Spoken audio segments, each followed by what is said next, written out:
आवैत हेता सत्यनारायण भगवान हमरो के आंगन में। आवैत हेता सत्यनारायण भगवान हमरो के आंगन में।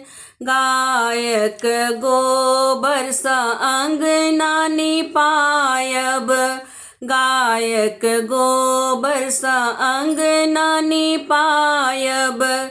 सिंदूर पिठारस अरिपन लिखायब, सिंदूर पिठारस अरिपन लिखायब।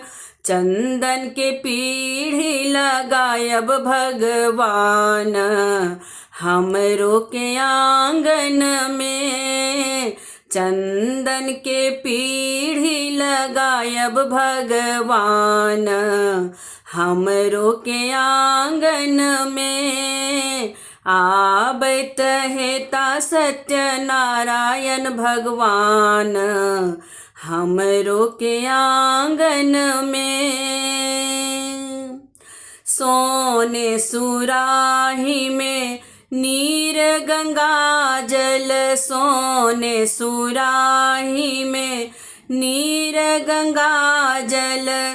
चरण पखारब सत्यनारायण भगवान हमरो के आंगन में। चरण पखारब सत्यनारायण भगवान हमरो के आंगन में।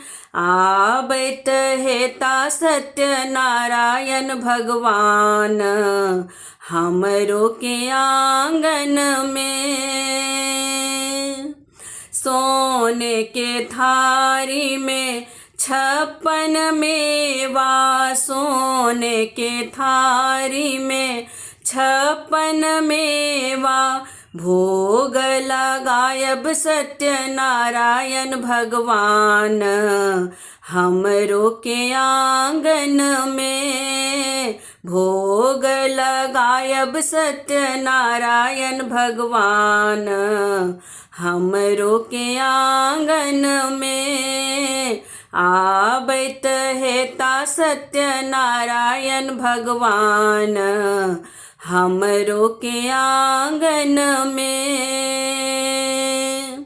सोने पनवट्टा में पानक बीरा, सोने पनवट्टा में पानक बीरा। भोग लगायब सत्यनारायण भगवान हमरो के आंगन में। भोग लगायब सत्यनारायण भगवान हमरो के आंगन में।